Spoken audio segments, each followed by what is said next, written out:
안녕하세요. 주식유치원 야너주의 김파고입니다. 5월 10일 화요일 오늘도 마감 시황 시작해볼게요. 오늘 살펴볼 주요 마감 시황입니다. 첫 번째, 국내 증시 마감 현황 살펴봐야겠죠. 오늘 비록 하락은 했지만 반등의 희망이 보입니다. 코스피는 2600포인트를 하회했고요. 코스닥은 830포인트를 찍고 반등에 성공한 것 일봉 차트로 간단히 살펴보고요. 또한 증시 주변 자금인 투자자 예수금과 신용융자 잔고는 어떻게 변했는지도 살펴볼게요. 하락하는 기간에 서학개미들은 어떤 종목을 순매수했을지 순매수 탑 종목 살펴보고요. 마지막으로 5월 10일 화요일 1분기 실적을 발표한 기업들도 간단히 살펴보겠습니다. 자, 5월 10일 화요일 코스피는 0.5% 하락한 2596포인트로 코스닥은 0.5% 하락한 856포인트로 하락 마감했습니다. 코스피에서는 개인과 기관 투자자가 순매수했고요. 외국인은 순매도를, 코스닥에서는 개인과 외국인이 순매수, 기관 투자자가 순매도에 나섰는데요. 전일 나스닥이 4%, S&P가 3% 등 미국 증시가 급락하면서 코스피, 코스닥 모두 개파락으로 시작했습니다. 코스피는 시초가가 전일 대비 마이너스 0.8% 개파락한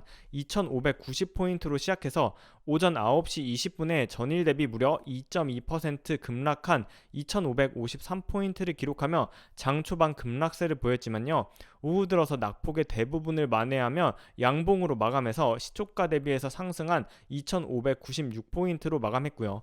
코스닥 역시 시초가는 전일 대비 1.5% 개파락하면서 시작했습니다. 개파락해서 848포인트로 시작했고 오전 9시 20분 전일 대비 무려 3.4% 급락한 831포인트를 기록했지만 이후 빠르게 낙폭을 축소하면서 결국 종가는 856포인트로 시초가인 848포인트 대비해서 상승한 양봉으로 마감했죠. 자, 그럼 이렇게 두 지수 모두 양봉으로 마감한 게 왜 중요한지 코스피와 코스닥의 일봉 차트를 보면서 살펴보겠습니다. 코스피는 2022년 기준으로 2600선을 바닥으로 잡았었는데요.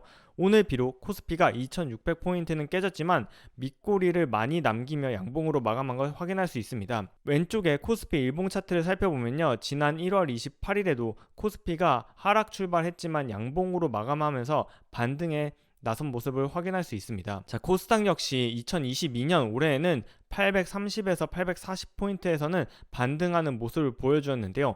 오늘 코스피보다 더 강하게 밑꼬리를 남기면서 양봉으로 마감했기 때문에 코스닥 역시 오늘의 모습에서 반등의 희망을 보았다고 할 수 있겠습니다. 코스닥도 1월 28일에 강하게 하락하는 듯 했지만 양봉으로 상승하면서 이후에 추세적인 반전을 노릴 수 있었는데요. 특히 심리지표인 RSI가 과매도인 30에 근접하면서요. 코스닥은 어느 정도 과매도권에 이르렀다고 RSI 지표는 보여주고 있습니다. 그래서 오늘 주식시장에서 코스피, 코스닥, 시가총액 상위 20개 기업의 주가 흐름 간단히 살펴보면요. 코스피에서는 시가총액 상위 종목 중에서 SK하이닉스, 네이버, 삼성 SDI, 기아 등이 전일 대비 오히려 상승해서 마감했는데요. 특히 저가 대비해서 상승률을 살펴보면 LG에너지솔루션이 저가 대비 3% 상승, SK하이닉스는 저가 대비 2.8% 상승, 네이버는 저가 대비 2.6%, 삼성 SDI는 저가 대비 4.4%로 전일 대비 상승률보다 저가 대비 상승률이 더욱 극적이었던 하루였습니다.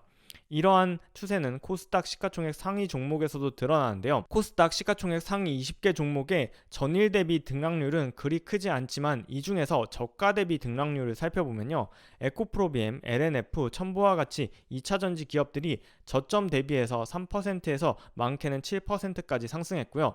특히 JYP 엔터테인먼트의 경우에는요. 장중 저점이 51,200원인데 오늘 종가는 56,700원으로 마감하면서요. 저점 대비해서는 무려 10% 상승해서 마감했습니다. 자, 전일자 증시 주변 자금 동향 살펴보면요. 5월 9일 투자자 예탁금은 61조 8천억 원으로 전일 대비해서 1.4조 원 증가했는데요. 투자자들이 저가 매수에 나서기 위해서 예탁금을 증가시켰다라고도 해석할 수 있겠습니다. 신용융자 잔고는요. 22조 3,300억 원으로 전일 대비해서는 370억 원 증가한 수치를 기록했는데요. 특히 보라색으로 나타낸 일주일 신용융자 잔고를 살펴보면요. 5월 3일 22조 1,800억 원으로 저점을 기록한 다음에 5월 9일 22조 3,300억 원으로 3거래일 만에 신용융자 잔고가 1,500억 원 정도 증가했습니다.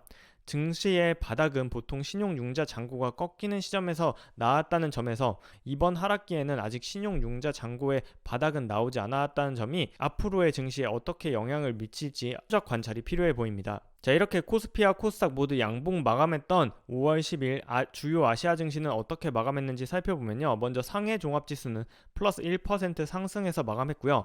반면 일본과 홍콩 증시는 약세를 보였습니다. 중국 상하이 증시 상승세는요. 중국 증권 당국의 고위 관계자의 발언 때문으로 풀이되는데요. 중국 증권감독관리위원회의 부주석인 왕쟁지는 중국 CCTV와의 인터뷰에서 각종 위험 요인이 증시에 미치는 영향은 객관적으로 존재하지만 그 영향이 통제 가능하다고 밝히면서요. 중국 증시의 상승을 이끌었습니다. 반면 일본과 홍콩 증시는요. 미국발 고강도 긴축에 따른 경기 둔화 우려로 간밤 미국 뉴욕 증시가 급락한 여파로 인해서 하락 마감했는데요.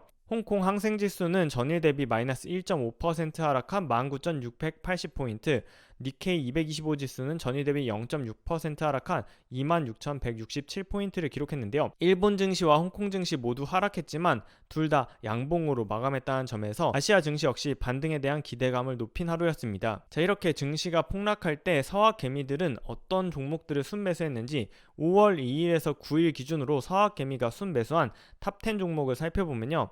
1위는 테슬라로 서학개미는 한 주 동안 테슬라를 3,700억 원 순매수했고요. 그 다음으로 나스닥 시가총액 1위에서 100위를 추종하는 QQQ ETF를 1,650억 원 순매수하며 순매수 2위를 기록했습니다. 어제인 5월 9일 테슬라는 전일 대비 9% 하락한 787달러로 마감이 되었는데요. 테슬라가 700불대로 내려온 건 지난 3월 14일 이후 처음이라고 하네요. 테슬라는 연초에 1,000불이 넘어서는 가격에 거래되다가 어제 종가 기준으로 700달러대로 떨어지면서 주가가 고점 대비해서는 30% 하락한 상황입니다. 이러한 상황에서도 서학개미의 테슬라에 대한 러브콜은 끊이지 않는데요. 과연 저가 매수가 될지 아니면 추가적으로 추세 하락으로 이어질지도 지켜봐야겠네요. 자, 마지막으로 오늘 5월 10일 발표된 1분기 잠정실적 보고서 중에 눈에 띄는 종목들 가져와 보았습니다. GS 칼텍스가 1분기 영업이익이 1조 800억 원으로 분기 역대 최대를 기록했다고 하네요. 유가 상승으로 인해서 정유주들의 영업이익이 좋은 것 같습니다. 두 번째, 현대백화점이 1분기에 매출액 9,300억 원을 기록해서요. 전년 동기 대비해서 무려 37% 증가했다고 합니다. 자, 그 다음으로 키움증권은 올해 1분기 연결 매출액이 36% 증가한 1조 9,500억을 기록했는데요. 다만 영업이익은 같은 기간 38% 하락했고요. 한정기술의 경우에는 1분기 영업 손실을 기록하면서 적자 전환했습니다. 자, CS윈드는 1분기 영업이익이 85억 원을 기록하면서 전년 동기 대비 73% 감소했다고 잠정 공시했고요. 클래시스의 경우에는 1분기 영업이익이 167억 원으로 전년 동기 대비해서 53% 증가했습니다. 쌍용 CNE는 1분기 연결 매출액은 전년 동기 대비 11% 증가한 3,700억 원을, 다만 1분기 영업이익은 전년 동기 대비 98% 감소했다고 공시했고요. 포켓몬빵 대박으로 유명한 SPC 삼립은 1분기에 역대 최대 매출인 7천억 원을 돌파했다고 공시했습니다.